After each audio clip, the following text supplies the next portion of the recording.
Sunet Pizon Jabiwe Napi Chana Mepo Niban Chana Go Yinyan Swa Yanain Chabaze.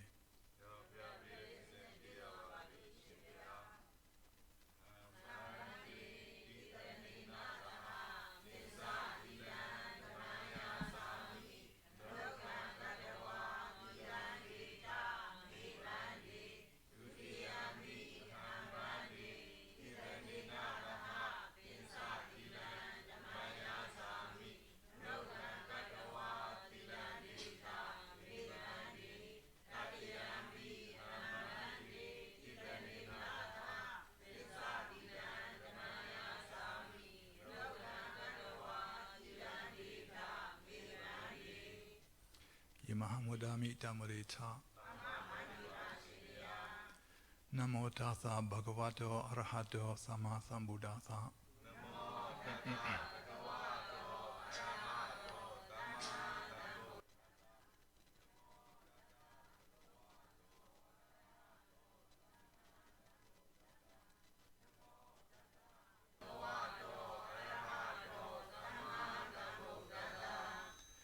Bodham Taranam Gisami, Dhammam Taranam Gisami, Samgam Taranam Gisami.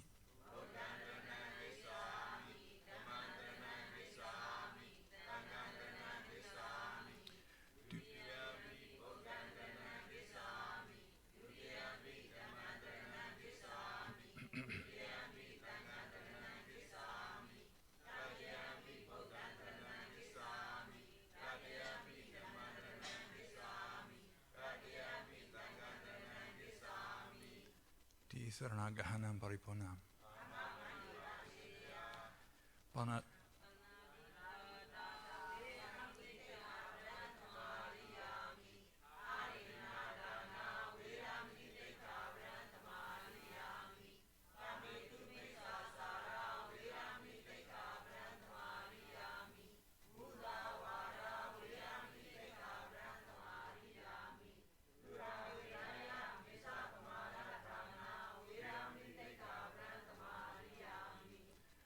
Saraninath Pinsa Tilan Tarukan Kadua Apamadina Sampadeta.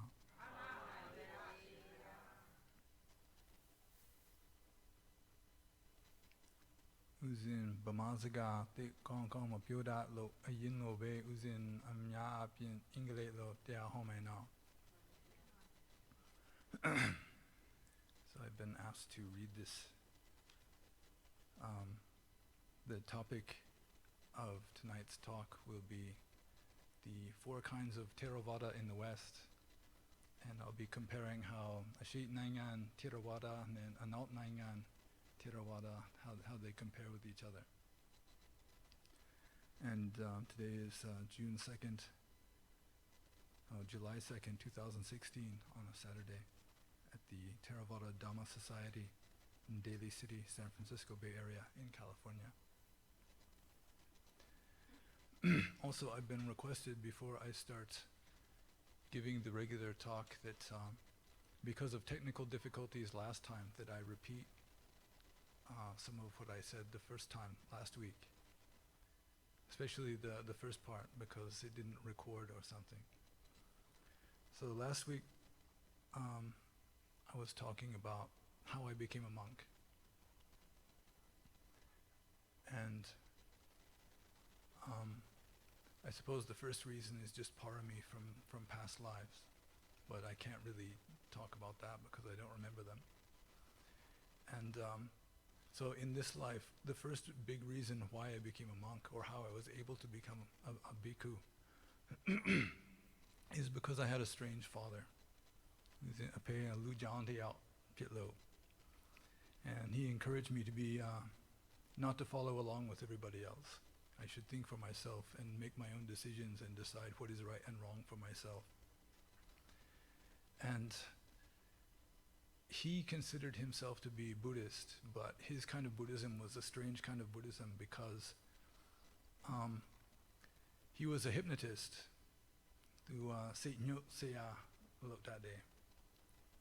And so he would hypnotize women sometimes. He would hypnotize people and then they would become like a nat win, and then spirits or nats would talk through them. And so he met his own co-sant nat, his guardian spirit this way. His guardian spirit was a dead Vietnamese Mahayana Buddhist monk. And so he learned about Buddhism from this nat talking through a hypnotized woman. And so his understanding of Buddhism is very different from our understanding. He wasn't ordinary Theravada. It was kind of a strange sort of Buddhism that he learned. But he definitely believed in karma and past lives, Patithandi. Through hypnosis, he considered himself to be able to remember some of his past lives. And also he was very sure that I was his father reborn. So if that's true, then I'm my own grandfather somehow. But I don't remember, so I can't say for sure. But my grandfather was similar to me. He was a Baptist minister, but he was kicked out of being a Baptist minister for having wrong view. So then he became the teacher of a boys' school, or the headmaster of a Christian boys' school. So partly because of my father, I didn't follow along with what everybody else was believing. And at about the age of 16, I just went into rebellion against the system because I just did not feel satisfied. America is a very materialistic country. It's all materialism is the truth, and religion is maybe like an extra hobby that you do in your spare time, but most people believe materialism first and then they add other things to that. And it just couldn't satisfy me because it was too shallow. I didn't want to dedicate my life to making money and getting a house and just doing the ordinary things that everybody was doing and thought that was all you're supposed to do. There was like this deep place that, it didn't touch that. It was still empty. It wasn't satisfied. So I got into lots of trouble because I was a 16-year-old rebel and wasn't following along, and I went from being an honor student to almost failing high school just in a matter of just a few months. I just started just failing in school and getting into lots of trouble. So then my father required me to see a youth counselor. I don't know how to say youth counselor in Burmese. I don't know if they have youth counselors. I assume they do. But it turned out that he was a very spiritual person, very wise man. And he started giving me spiritual books to read. And I didn't really understand them at first, like reading about Buddhism and Hinduism and meditation and this kind of thing. I didn't really understand it because it was so different from anything that I had ever seen before. So I couldn't really integrate it. It didn't fit in with all the other things in my mind. But still, I had this intuition that it was true. It just felt right, like deep down. It felt like I can respect this. I can really dedicate myself to this. And so, starting at about the age of 17, I had this ambition, this yi-wei-chet of becoming a monk. I wasn't sure what kind yet. Maybe Zen. I liked Zen at the time because Zen Buddhism is very simple and it's based on meditation.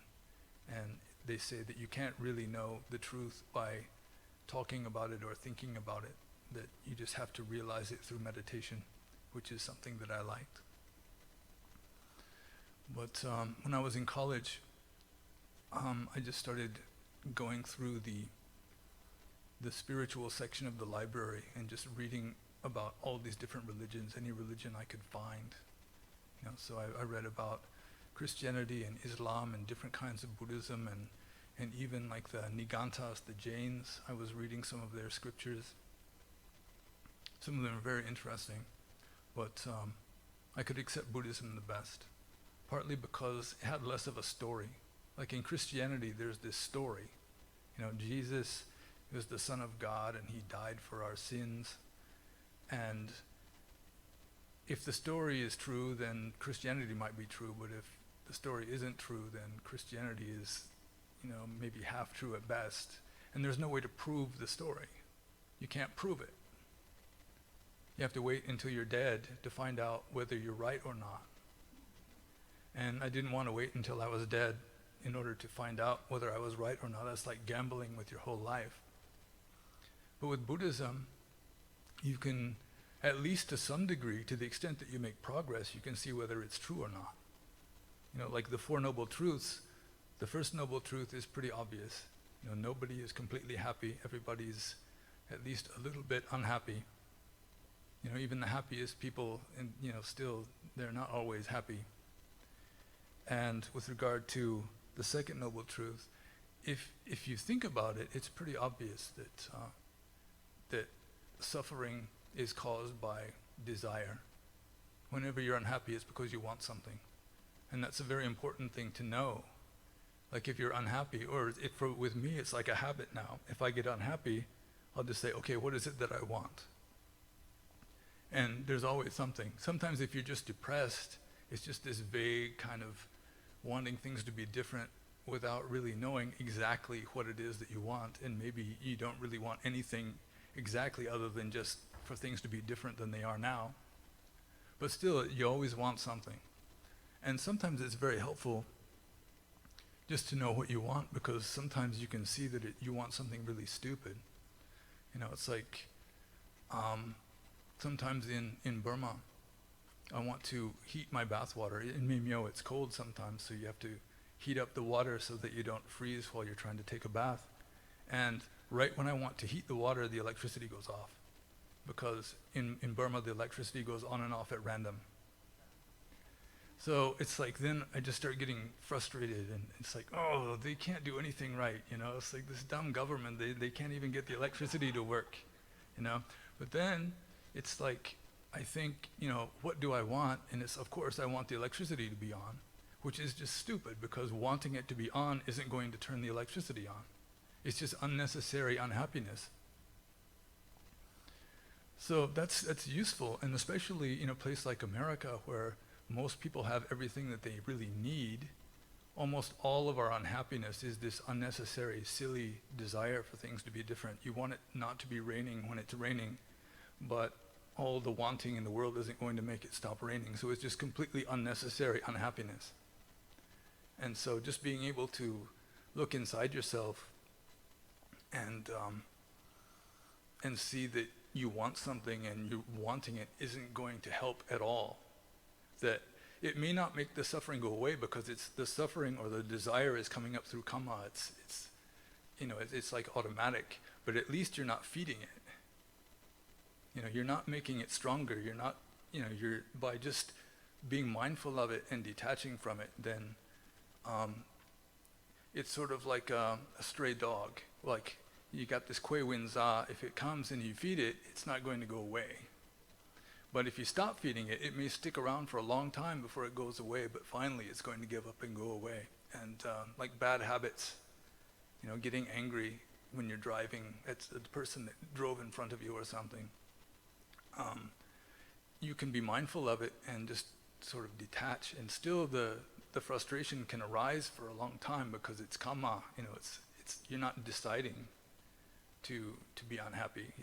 It's just happening automatically because we're not all the way awake yet. And so we're sort of on autopilot. To a large degree, we're just acting according to habit. But at least if you're being mindful, then these habits become weaker. You're not feeding them anymore. And so gradually they can fade away. So with Buddhism, you can just look at the basics and you can see for yourself to a large degree whether they're true or not. You might not be able to see that they lead all the way to Nibbana, but you can at least extrapolate. You can see that the less craving you have, the less tanha you have, the less dukkha you have. So then you can just use logic to say that when the dukkha reaches zero, that's when the tanha reaches zero. So at least you can use intelligence and your own experience to see whether Dhamma is true or not, at least the basics of it. And you might not be able to know for sure whether the Buddha really did spend the Wa at this monastery 2,500 years ago and whether he really said this or that, but at least with regard to the basics. So that's one thing that I really liked about Dhamma, and is that someone who thinks all the time and wants proof, at least they can find the proof if they look for it, at least with regard to the most important parts. And so getting back to the story of how I became a monk, ever since I was about 17, I had the desire to become some kind of monk, probably a Buddhist one. But I still liked girls, and I still liked ice cream and pizza and rock and roll. And so it took about 10 years. I was 27 when I finally became a monk. I was going to become a monk before I was 30. And so I was ahead of schedule on that anyway. And as most of you may know, I was ordained at Boulder Creek, Tongpulu, and Laindet Sayadaw was my preceptor. And at first I had no idea. I just saw the address in a book. It was a list of Buddhist organizations in America.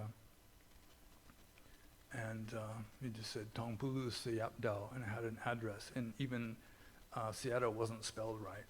It had a P in there that didn't belong. And I had absolutely no idea what a Tongpulu Sayadaw was, but it looked like it could possibly be a monastery, a Ponjijang. So I wrote down the address and sent a letter saying I wanted to become a monk, and then I got a letter back, and so I went and checked it out. And also I went to check out a Zen monastery near Mount Shasta. And it was pretty obvious that at Tongpulu it was closer to what the Buddha really taught. It was like an ancient way of life. The monks were living very simply and following ancient rules. And so I wanted to be as close to what the Buddha taught as I could. And that's sort of getting into what I'm going to talk about tonight, where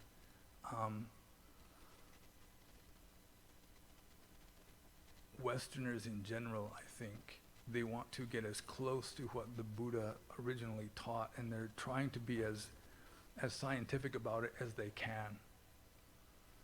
And so sometimes we do strange things that are not in accordance with the tradition. But I'll try to get back to that if I remember.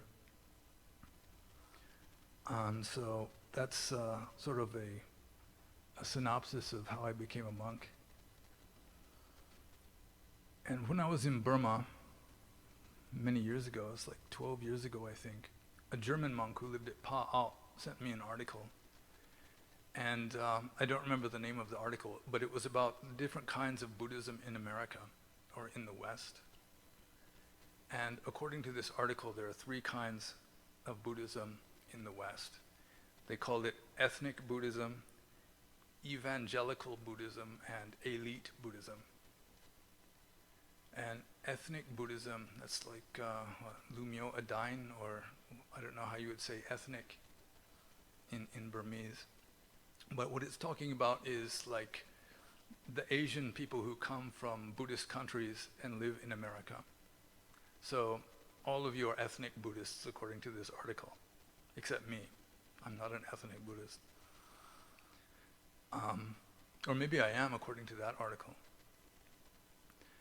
And according to the article, the ethnic Buddhists, it's not just Burmese, of course, it's anybody that comes from a Buddhist culture mainly in Asia, like Chinese people and Japanese people and Thais and Burmese and Sri Lankan and anybody from a Buddhist culture who comes to America and is practicing Buddhism here.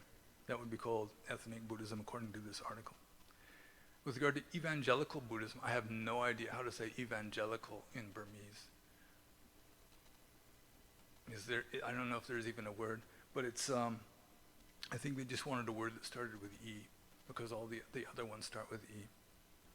But it's a weird kind of Japanese Buddhism called Soka Gakkai. That's what the article was talking about. They try to get converts. So that's why it's called evangelical. They try to convert people to get as many as they can to join. But I know almost nothing about it, so I won't say anything more about that. And then the other kind is called elite Buddhism. And it's like what a Bodhan or what a Minson Luji Myo. I don't know how to say elite. In Burma, they've got the Elite bus company, but I don't know. It's spelled the same. But with regard to elite, it's called elite because it's the Westerners who are practicing various kinds of Buddhism, like Vipassana and also Zen and some kinds of Tibetan Buddhism. And it's mostly older white people with university degrees who make lots of money who practice this kind. And so I was reading this article, and ever since then I would think, well, how does that apply to Theravada especially? And so I think about this stuff a lot because I would like to see Dhamma grow in America. And people tell me, sometimes people come to me and say, America needs people like you. America needs more Dhamma. And it really does, in my opinion, because especially nowadays, because Westerners, people in the West in particular, don't know how to be happy. They think that if they fix everything on the outside, they'll be happy. But really they don't realize that whether you're happy or unhappy comes from inside. It's like the second noble truth. If you have craving, then you have suffering. And sometimes I tell Americans and sometimes I tell Burmese villagers something, and almost nobody believes me, but I'll tell you anyway. And that is that I've lived in Myanmar for 20 years. And I lived in America for more than 20 years. And when I lived in Myanmar, it was mostly out out in the farmers, the villages, not much in town. And it's very obvious to me that the average Burmese villager has less dukkha than the average American. I mean, you go to a village in Burma and it's just happy faces, smiling faces. And then you go to America and everybody's just walking on the sidewalk, not looking at anybody else, or else they're looking at their cell phone or something. And you don't see very many smiles, or if you do see a smile, it's just a fake plastic one that they show you for half a second and then it disappears again. And even the Burmese villagers, they don't want to believe this. They want to think America is like Naki, where everybody's beautiful and rich and happy, because that's the way it is in the movies. Really, it's pretty obvious to anyone who spends a lot of time in a Burmese village and then comes to America and looks at people walking down the street, just count smiles, and you'll find a lot more smiles in the village. And the answer is very simple. It's just the second noble truth. That Americans have more desires than Burmese villagers have. The Burmese, they still have dukkha. Everybody has dukkha, but in Burma, it's like, the baby gets sick, or you don't have the right kind of medicine. You have malaria, and then the Seisaya gives you these pills that don't work, so you've had malaria for 6 months. This kind of thing, or there's a flood, or the house catches fire, or the government moves the village to some other place because they want to build a factory here or something. So that kind of suffering, but just the average everyday suffering, Americans have a lot more. Just because we're taught that you should have desires. Desire is good. You've got all these commercials telling you desire this, you can't be happy unless you have this kind of car, or you have the best iPhone or whatever. And so everybody believes this because Westerners in general, I don't know why this is, whether it's genetic or whether it's cultural, but Westerners, they look outside when they want to find happiness, or they want to understand the truth, they want to know the highest truth, they look outside.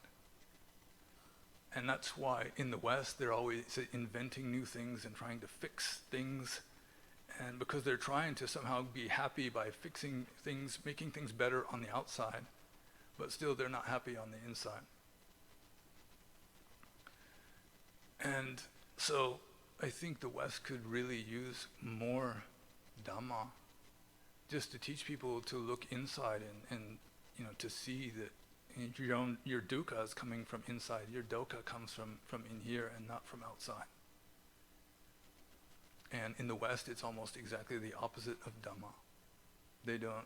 If you're unhappy, it's somebody else's fault.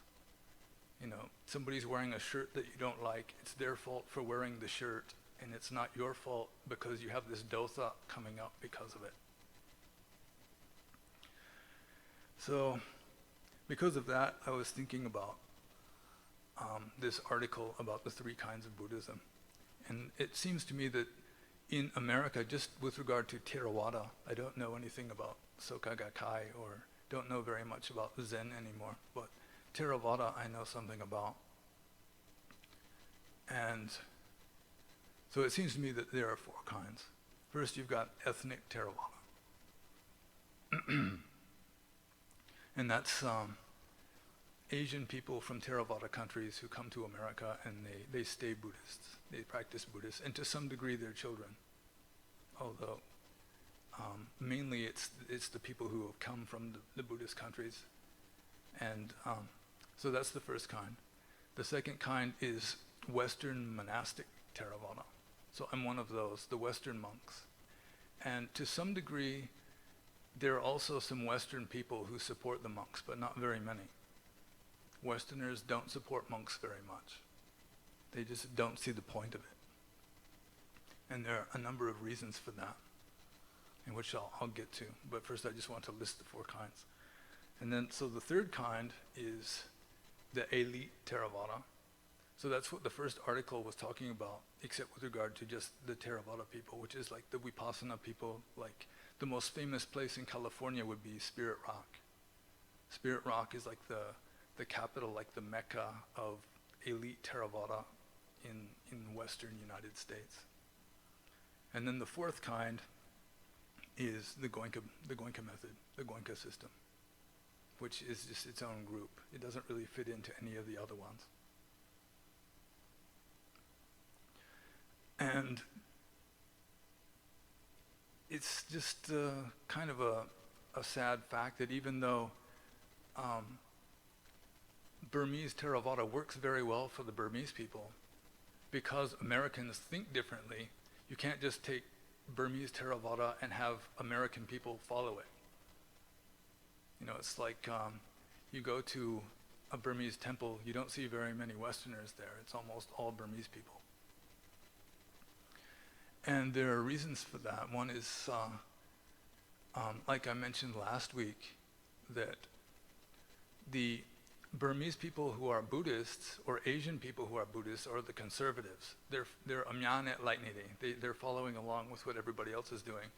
Whereas the Westerners who practice Buddhism, for the most part, they're the radicals. They're the ones that aren't following what everybody else is doing. So just that kind of thinking is different.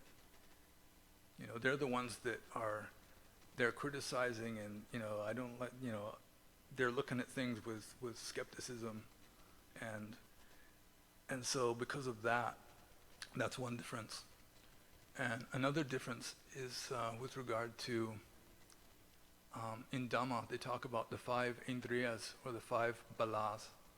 And 2 of them are piññā and tada. And they should be in balance. If you have too much tada, too much faith, you can believe anything. People will tell you anything and you can believe it. So you can follow the wrong path easily. And with regard to piññā, it doesn't really mean wisdom in this case. It means something more like cleverness. Like a lule would be someone who with a lot of this kind of piññā. So it's like you're too clever. And if you have too much of this piññā, it's not in balance with faith, then nobody can tell you anything. Even the truth you can reject because you can think of ways, you can think of ways of having doubts about it. It's like, well, how do you know that? Where's your proof? And some things it's very difficult to prove. You have to prove it inside yourself. So the Asians are more thada. If they're not in balance, usually it's too much thada and not enough piññā. They don't have enough, not objective. I don't know exactly how to say it. But with regard to the Western people, it's like they don't have enough Sada. You know, they want proof for everything, and some things is very difficult to prove. So that's another difference between Eastern Buddhists and Western Buddhists, is Western Buddhists think too much, maybe. And Eastern Buddhists, in some ways, they don't think quite enough. And of course, another difference between East and West is, like I already mentioned, Westerners start off with materialism. That's like the foundation. That's the basic. You start off with materialism. Science tells the truth. Or just lately, over the past few decades, there's a new kind of ideology, progressivism or something like that, that actually doesn't quite follow science, but materialism, some kind of materialism, where you're looking for the truth outside instead of inside. And with regard to a lot of Asian Buddhists, you start with Dhamma. Dhamma comes first, and then you might add science to that, or you can add other things to that, but the fundamental amyin, the point of view, the deity, is it starts with traditional Buddhist culture, and then you can make changes to that. So because people in the West, like in America, they're not just automatically starting off from the time that they're little with Buddhism, unless they come from a very Buddhist family that's raising them that way. And then when they get into school, then they'll start being challenged, because nobody else has the same point of view. And when you're a kid, you want to follow along with what your friends are doing. So it's more difficult in the West in that respect. And when I talk about Asian Theravada, even the different countries are different. It's not like there's just one kind of Asian Theravada. Like Myanmar and Thailand are right next to each other, and they're both Theravada Buddhist, but even Burmese Theravada and Thai Theravada are not exactly the same. For example, in Myanmar you have more Kamatan and Parayati, whereas in Thailand you've got more Wini and more Dutin. So you've got a lot of monks that are called Pra Tudang in Thailand, and that's like a Shin Dutin. They don't live in a monastery except during the Wa. The rest of the time they're just walking around, and they sleep under trees and sleep in cemeteries and this kind of thing. So there's more of that in Thailand. So it's not just one kind of Buddhism in Myanmar, and not just, or in Asia, and just one kind of Buddhism in the West. So getting back to the ethnic Theravada in the West, I think you've all noticed that there aren't very many Westerners who come to the monastery, not very many times anyway. They'll come a few times and then they lose interest and then they go away. And to some degree, it's because there's more Burmese than English spoken. Like just today, I went to a house this morning, and there was one American man there. I think he was married to one of the Burmese ladies. And he's sitting there and listening to the Teaho, and the Teaho is all in Burmese, and he doesn't understand any of it. So he just sits there and not understanding anything. And then 2 days ago, it was the same thing, where you've got one American fellow he's just sitting there and not understanding anything that's being said. And so that's part of it, that it's mostly Burmese. They answer the phone in Burmese, not in English. And a lot of Americans, they just feel like they're not fitting in. They feel like outsiders. They're not really, it's just not according to their point of view or something like that. So even though they're welcome, usually, they're very welcome, and people, invite them in and have them eat and everything, but still it's just they don't really understand it, and especially when they're not speaking English, and it just doesn't work very well. And so there has to be something that's I should say that every once in a while you'll have someone who's successful, like Uthilananda, who spoke English very well and could teach Myanmar, or could teach like Dhamma in English very well. And also we had kind of a Western kind of point of view, so he could understand how Westerners think and could teach them according to that. Every once in a while you'll have somebody like that.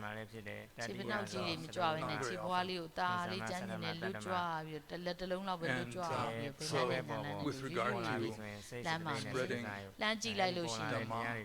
Dhamma to the ethnic Theravada does not seem to be the most even the Sayadaws who come here, mostly they're just teaching to other Burmese people. A lot of real Thapanapu going on. And also, the places that are successful with Westerners wanting to go there are more like Yetas. Like the Tagata Meditation Center in San Jose. There's Sikan Colony. It's very quiet, and people just go there for meditation and maybe to learn something. But you don't have lots of shouting and laughing and birthday parties and the kids. It's noisy, and they can't meditate. Maybe even the monks aren't meditating, so then they just look somewhere else. And so the second kind, as a possible way of helping the West to have more Dhamma, would be the Western monastic Buddhism. So it's like Western monks and the Westerners who support the monks. And there's not very many. I think in the whole world there might be maybe 200 Western monks. So there's not very many of us. And one way that we are different from like the Asian monks, I mean there's overlap of course, but there are certain differences. Like I've already said that we tend to be radicals. And if you're going to go against your family and go against your friends and go against your culture in order to become a monk, you have to have like strong adaitan. You have to really be serious about what you're doing. And so, before I continue, I'm sorry if I'm going to make people unhappy by saying some of this stuff, because of some of this stuff that I'm, comparing different kinds of Buddhism. I'm criticizing everybody. I'm not trying to say that one way is good and another way is bad or anything like that, but still, to explain why Westerners don't follow the Burmese way, it's sort of, to some way it's criticizing, but I'm not saying that the Western way is right or wrong, or the Burmese way is right or wrong. So, because the Western monks, they're having to go against everybody in order to become a monk, usually. They tend to be very serious, or more serious than most. So maybe even half of Western monks will follow weenie strictly. Maybe half, like with regard to money. About half of Western monks don't use money. Whereas with the Burmese, maybe 5% don't use money. Maybe less than 5%. So that's one difference. And another difference that, just for the sake of explaining things, you might not like this, but most Western monks don't believe Abhidhamma. Maybe 30% or 25% of Western monks will study Abhidhamma and believe it. And as I say, I'm not trying to criticize anybody or say anybody's right or wrong, but there are some reasons for this, and I will give the most important reason, which is historical. And so, at least you'll understand why Western monks, so many of them, don't really care about Abhidhamma very much. Like at Abhayagiri, almost nobody studies Abhidhamma. It's like the biggest Western monastery in California anyway. So according to history, during the time of Asoka Minji in India, there were about 18 different kinds of Buddhism. Mahayana kit miyatevu, davime, Buddhabhata amyomyo shire. So you have Theravada and Sabhativada and Samitya and Vizipotya and Mahathangika. There's many different kinds. And these different kinds of Buddhism, they weren't Mahayana yet, so they were very similar with regard to Vini, and also with regard to the Digha Nikaya, Majjhima Nikaya, Samyutta Nikaya, Ingottara Nikaya. So with regard to Vini and the first four Nikayas, they're about 85% the same. Pretty similar, mostly the same, not so different. But with regard to Abhidhamma, there's almost no similarity at all. For example, we have the Pali Abhidhamma, and also we have the Sabhativada Abhidhamma, even though there aren't any more Sabhativada Buddhists, but still they have the books. And Sabhativada and Theravada are similar. They're close. They split apart at about the time of the Third Council. And the Sabhativada Abhidhamma and the Theravada Abhidhamma are maybe 10% the same. So they're very different from each other, mostly different. And some of the old schools didn't even have an Abhidhamma. So the scholars, the Western Buddhism experts, they say because it's so different, probably it didn't exist until after the Sangha Vedas, after the different kinds of Buddhism split apart. That's why the Patimau is almost exactly the same, and the Vini is 85% the same, and the Thotanda are 85% the same, but the Abhidhamma is maybe 5 or 10% the same. So it is, they assume that Abhidhamma didn't really arise until after the different schools split apart. But you can decide for yourself. I just wanted to give you the main reason why Westerners, they have more doubt about Abhidhamma than the Burmese do. I think of all the Theravada Buddhist countries, the Burmese like Abhidhamma the best. And I think the Thais like Vini the best, so I guess maybe the Thiho Ponjis like the Thotanda the best. I don't know about them. And you'd think that Western monks could be the best way of spreading Theravada to America.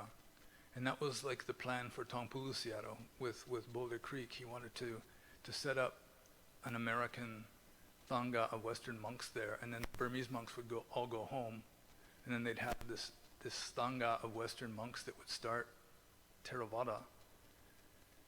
But it didn't work out that way for various reasons. And one reason that I talked about last week is that Westerners, we think like Protestant Christians. Even though we're not Protestant Christians, most of us, still the culture is a Protestant Christian culture. I mean, that's where it came from. English culture is Protestant Christian.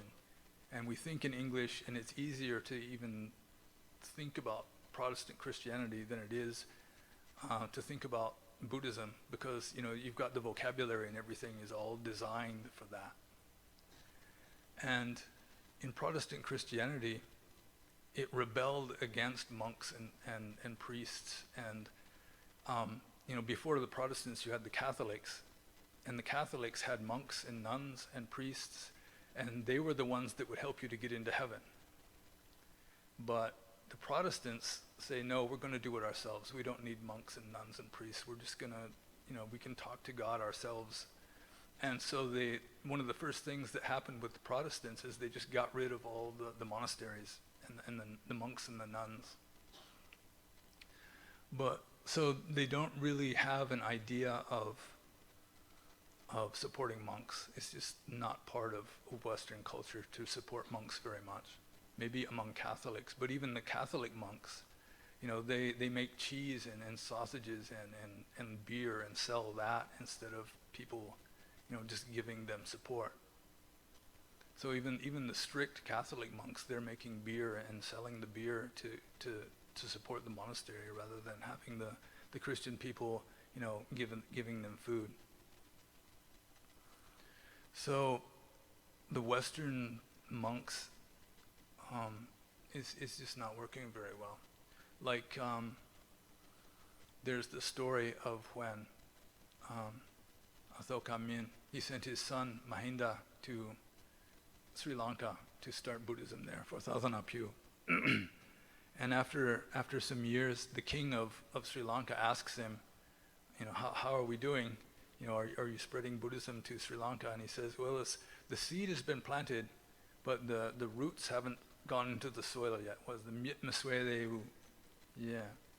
And so the king asks him, well, what has to happen for that? And Shin Mahinda tells him, well, you have to have, Sri Lankan men born in Sri Lanka to Sri Lankan parents who become monks in Sri Lanka, and then they recite the Parimaut in a thane in Sri Lanka. So you've got the monks doing Upopyu in Sri Lanka, all Sri Lankan. And that has already happened in the West. You've got Western monks who are, they're born and ordained in the West, and they're doing Upopyu in the West. But most of the people who support those monks are Asian people. Like even Abhayagiri in Northern California, it's mostly the Thai people who support them. I don't know of any monks at all in the West who are supported mainly by Western people. It's almost all Asians who are supporting the Western monks. I mean, there are some, but I don't know of any that's supported mostly by Western people. So in a way, the Western monks are kind of a branch of the Asian Buddhism rather than real Western Buddhism. We're not a branch from the ethnic Theravada in America. We're more of a branch from the monks in Asia. Like most of the Western monks are ordained in Asia, or they stay in Asia for a long time and then they come back. They get tired of sweating all the time and getting strange diseases all the time, and then they come back to America. But still, it's the Asian people like you who are supporting the monks, and the Thai people also. So that way isn't working very well either. And so the third kind of Theravada that I was talking about is the elite Theravada, like what's happening at Spirit Rock. And there's a lot more people following it. But it doesn't seem to me like it's not really pure Dhamma. Because for one thing, like the article was saying, it's mostly older, white, rich people. And some of the retreats, the retreat centers, they can charge $1,000 a day just for a retreat. At Tyasakan, you have to pay $1,000 a day, or more than $1,000, and it's like luxury. You can get massages and everything in between the meditation. You can go like sailboarding, and it's like a luxury resort where you meditate. A lot of them are like this. And places like Spirit Rock, they're considered to be, the best. It's like the more expensive it is, the better it is. That's the way people think in the West. If you can charge $1,000 a day, that must be really good, so everybody wants to go there. And the thing is, they mix lots of things together in they should just call it Vipassana or something, and not even really call it Theravada Buddhism, because it's got so many other things mixed in. And also, it's almost all just meditation. It's like Western Buddhists, they like meditation, but they don't like the thila that comes before the meditation. It's like they don't want to use the knife to carve the statue. They just want to use the sandpaper, this with the stuff that's supposed to finish it. They want to start with that, but you can't really make a statue just using sandpaper. You have to do some hard work before you get that far. That's like the fine adjust. So they ignore most of it. They like the meditation and they like some of the philosophy, but most of it, the supporting the Sangha, they don't like. They call themselves Sangha. That was amazing to me. When I came back to America, you've got a meditation group of people, most of them probably don't keep 5 precepts, but they're calling themselves Sangha. So it's like, wow. They really don't respect monks very much at all. It's just a monk is just another person. That's another thing about America, is everyone's equal. It's like in Burma, the word for me and the word for you depends upon all kinds of things. It's like somebody who's really high is a Shimpaya, and then there's, like Kimya, or if you don't like the person at all, you can call them Min or Nin, or there's all these different words for me and you, but in America it's just me, you, and everyone's equal. So because of that, also monks are just the same as everybody else. They don't get more respect than anybody else. So that's one thing with regard to the elite Buddhism in the West. And also, in addition to different kinds of Buddhism or different kinds of philosophy, and just ignoring the majority of it, they're mixing in other things also, like political correctness. For example, at Spirit Rock, I've been told that on the altar, on the Pyazin, they don't just have the Buddha, but they've got like a Mahayana goddess sitting next to him, so that you can have gender equality. You have a male and a female, because having just a male is sexist, and that's not politically correct. And because of this, one of the most important issues in the American Vipassana, the community, is bhikkhunis. There has to be a bhikkhuni sangha. Has to be a bhikkhuni sangha. And the monks who know Vini, they say, well, it's possible, but you have to have it according to the rules. But the rules are just irrelevant. There just has to be bhikkhunis. There has to be bhikkhunis. It doesn't matter if you say it has to be according to the rules and there's these problems, then you're just being sexist. So that's like the big debate going on with in places like Spirit Rock, or it's not even really a debate, because you have to agree that there has to be bhikkhunis, or else they won't even invite you there. Like there's a famous monk, Ajahn Thanisaro, who is like the Vinayadhara of Western monks. He's the Vinaya expert. He writes the Vinaya books for Western monks. He writes them in English. So most Western monks read his books to help them understand Vini. And so there's another monk in Australia who ordained some bhikkhunis. He says, now these are bhikkhunis. They're fully ordained bhikkhunis. And so they sent a description of the ordination to Ajahn Thanisaro, the Vinayadhara, to ask him, is this okay? Did we do it right? And he sent them this long list of rules that they broke by doing it. So then they just say, okay, well, we're not inviting you anymore. So he got like uninvited from Spirit Rock, and he's like the bad guy now, because he's saying that, the way they ordain the bhikkhunis isn't right. So that's like the big, another big one now is Islam. So if you don't like Islam, that means that you're not being politically correct, and they don't like that either now. So even though a lot of people are following it, I just don't think it's the best way for Dhamma to come to America, because it's not, it's sort of Dhamma. It's got some real Dhamma in it. At least it's got some meditation, but it's not really Theravada anymore. It's got some Theravada in it, but it's sort of like orange flavored Kool-Aid. It's not really orange juice. It's just like 10% juice or something. That's the way the elite, the the spirit rock kind of Theravada is working, in my opinion. Other people really like it, but I really can't take it very seriously. And so the fourth kind of Theravada in the West is the Goenka system. And they've got their own group. And monks like me, we can read books by U Goenka, and it's very simple. He kind of leaves out a lot of things, and maybe he's not exactly accurate with some things, but at least he's got Sila, Samadhi, Pinya, and they don't charge any money.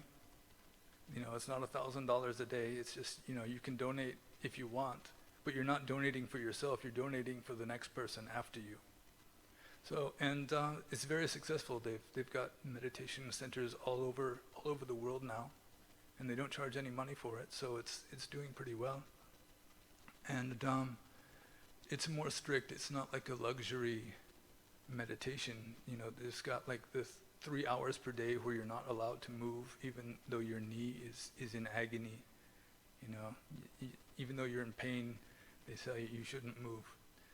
And if you want to do more than 10 days, then you have to keep Pinsatila, I think it's for like 2 years, or at least 1 year, and you have to meditate at least 2 hours a day for at least 1 or 2 years before they will let you do more than 10 days in a retreat. So it's got some sikan to it. It's strict. And so even though it's not like maximum Theravada Buddhism, it's sort of limited. It's like Muladantaya. But it works, and it's Theravada. So I think of all the kinds of Buddhism in America now, probably the Goenka system is the one that is most successful at spreading Taya to Americans. And another good thing about it is that a lot of monks and a lot of people that want to go farther, they start with Goenka. Like a lot of my friends of Western monks, they started with Goenka, and then when they got about as far as they could get doing the Goenka method, then they decided they wanted to become monks and go farther and go to Asia and live in the forest and meditate and that kind of thing. So of all the different kinds of Theravada in the West, the ethnic Theravada works best for the Asian people. It's just, you've had it in your culture for 1,000 years, since Anoya Tamin, so it works really well for you. You fit together very well, and obviously it makes people happy, and it makes better people. But for Westerners who think differently and have different culture and everything, so far the best that I have seen is the Goenka method with regard to how successful it is. But it would be nice if there start being more monks and people start supporting the monks more. Then I think that would be best of all. And there was one last thing. I wrote it down so I wouldn't forget it. That another thing I was going to say about the Vipassana, the elite form of Theravada, is that a lot of the teachers, they don't even really believe in Nibbana or Kamma or anything. It's just they use meditation as like a relaxation technique, a way of reducing stress. It's like a psychology technique. So, it works for that. And Vipassana is used in hospitals now to help people who have pain or maybe they're very ill and they're afraid of dying or something. And so there are teachers at hospitals now who teach like Satipatthana and Vipassana to people to help them to accept the pain or to accept the fact that they may die soon. So that's very helpful. And in that way, it's certain aspects of Theravada Buddhism are being accepted into Western culture, mainly meditation, but it's they're separating it from the whole idea of enlightenment, of Nibbana, anything like that, and it's used just as a way of having less dukkha, of reducing dukkha, and being being a little bit happier. So that was pretty much all I was going to say. And if you have any questions, you're welcome to ask. But I do hope that Dhamma will continue to grow in the West, because, like I said at the beginning, America really needs it. People just really need to realize that happiness comes from inside and not from outside. I mean, it's easier to be happy, if you have enough food to eat and you're not shivering with the cold or whatever. But still, it is possible to be happy with zero money and zero friends and an empty stomach, and you're thousands of miles away from your family and your friends and all this. I mean, it is possible still to be very happy, because I've been very happy like that before. So it comes from inside. It depends on whether you have craving or not, whether you have dukkha or not. So that's an important thing to bear in mind, is that if you're unhappy, it's not really somebody else's fault. I mean, they may be helping you to be unhappy, but really you're doing most of the work.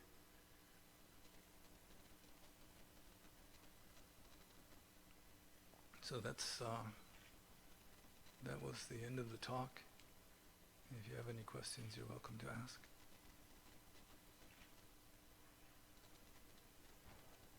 And if you don't have any questions, that means you know everything.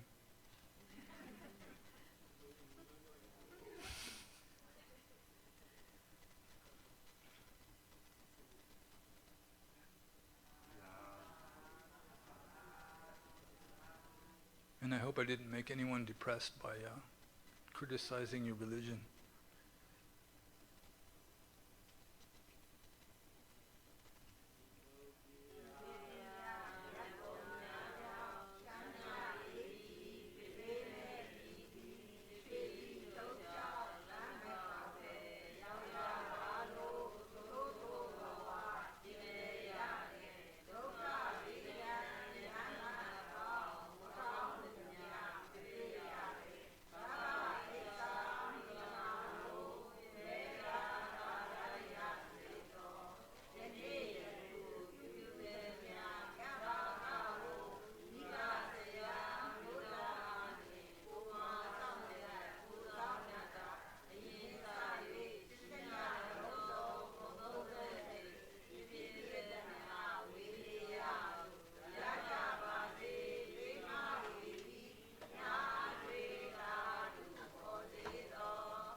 Doka kathin kinyin chabaze, biyan kathin kinyin chabaze, kosit napya shwinlan chanyi chabaze, kankon chabaze.